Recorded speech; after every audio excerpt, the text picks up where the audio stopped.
우리는 확고한 대비 태세를 갖추고 결연한 대응을 보여야 된다고 생각을 합니다. 한반도 상황을 극단의 길로 몰고 가는 무모한 행위로 그 어떤 이유로도 용납할 수 없습니다.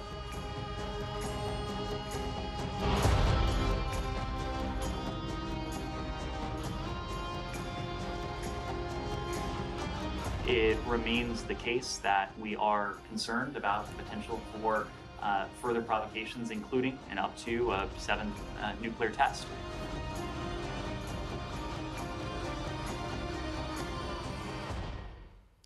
남북 간의 강대강 대치가 심상치 않은 전개를 보이고 있습니다. 김종대 연세대 통일연구원의 객원 교수 모시고 짚어보겠습니다. 어서 오십시오. 안녕하세요. 자, 앞쪽에서 이제 발사 상황이라는 정리를 좀 해봤으니까 네. 북한의 의도는 어떤 걸로 좀 분석을 해봐야겠습니까, 저희가?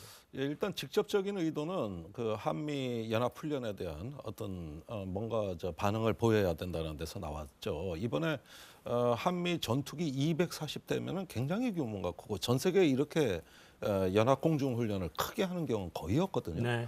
예, 그래서 워낙 압도적인 훈련을 하게 되니까 북한에서는 일단 이번에 발사한 미사일 중에 그 지대공 미사일이 포함되어 있는 걸 보더라도 뭔가 이렇게 공중에서 전투기를 지상에서 방어하는 이런 어떤 연습도 들어가 있고, 그다음에 보복으로서 단거리 미사일을 남한에 발사하거나 우리 비행장을 타격하는 이런 또 어떤 그 가능성을 보여줌으로써 결국은 강대강 이렇게 어떤 힘과 힘의 균형을 맞추겠다는 이런 세력 균형의 담론으로 이것이 이어지고 있고요.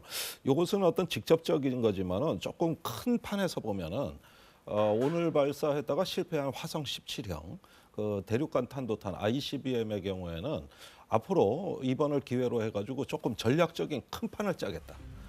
미국을 직접 노리고 이제 어떤 그 전략적인 큰 판을 벌여가지고 최근에 대만 사태 또 우크라이나 전쟁 이런 거 못지않게 이 한반도가 바로 어떤 그 전략의 중심이고 또 분쟁의 열점이 될 수도 있다는 이런 가능성을 미국에 전달하는 이런 좀 큰 판을 구상하고 있는 것 같고, 이거는 앞으로 핵실험까지도 계속 이어지는 국면이라고 볼 수 있겠습니다. 정리하면 이렇습니까? 지금 미국의 대외 정책의 우선순위가 네. 우크라이나 전쟁이나 대만 해협의 안정이나 네. 이런 부분에 쏠려 있으니 우선순위를 우리한테 두지 않네?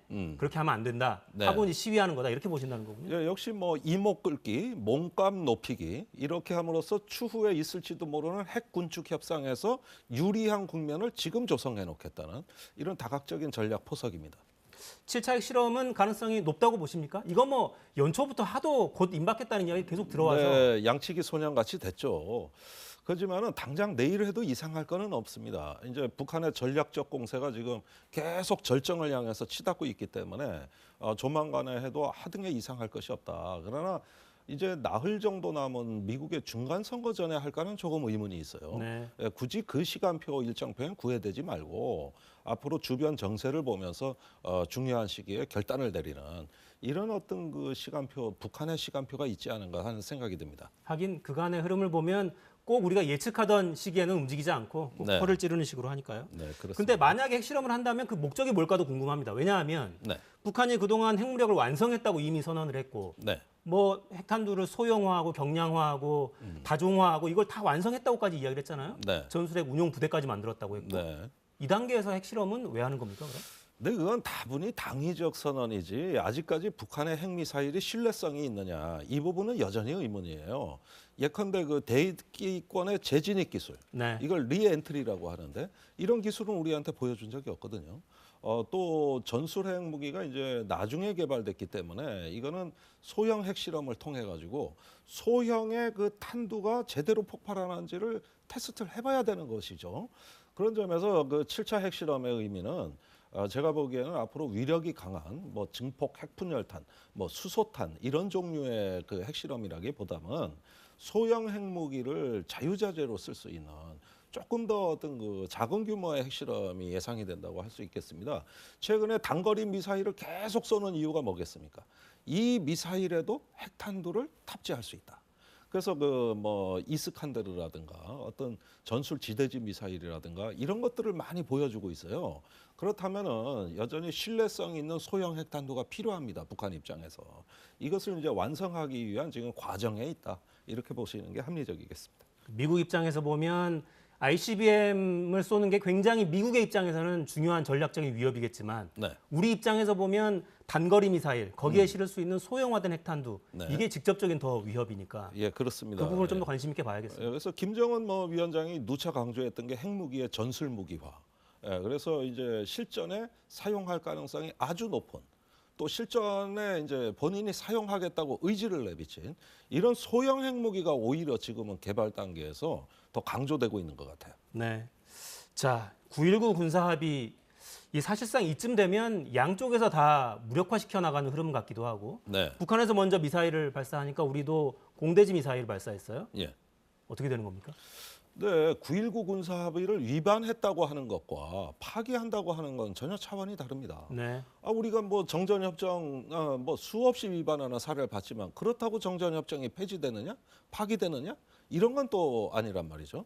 그리고 9.19 군사합의는 여전히 북한에 우리가 군사행동 자제를 요청할 수 있는 규범적 틀이기 때문에 자꾸 이걸 뭐 폐기다, 파기다 이렇게 얘기할 게 아니라 우리한테 유리하게 계속 활용하고 이걸 북한을 관리하는 수단으로서 우리가 활용해야 하는 어떤 적극적 사고를 해야지 이 자체가 위반했다고 해서 파기라고 해버리면은 이것이 과연 누구한테 이로운 것인가도 좀 곰곰이 따져볼 문제입니다. 그리고 지금까지 이제 북한이 우리가 뭔가 연합훈련을 한다든가 군사행동을 했을 때 이 9.19 군사합의를 연거푸 위반을 하고 있습니다. 그렇다면은 이제 국제사회가 이런 어떤 남북 간에 합의된 것조차도 위반합니다. 이렇게 우리가 전 세계에 여론화해가지고 오히려 이 군사합의의 가치를 더 높여버리는 게 차라리 북한한테는 더 압박 아니냐. 그런 점에서 일부 정치권에서 자꾸 파기 얘기를 꺼내는 것은 좀 전략적이지 않다고 봅니다. 그러니까 입으로 파기를 말할 필요는 없다 치고 예, 그렇다 하더라도 예. 실질적으로 최근에 이제 군사적인 움직임을 보면 네. 북한의 미사일이 날아오면 우리도 비례적으로 원래 3배로 응징하는 게 이제 규칙이잖아요. 네. 그 규칙에 따라서 3배로 미사일을 3발 쏘기도 하고 이런 게 오가다 보면 결국에는 이게 형해화되는 거 아니겠어요?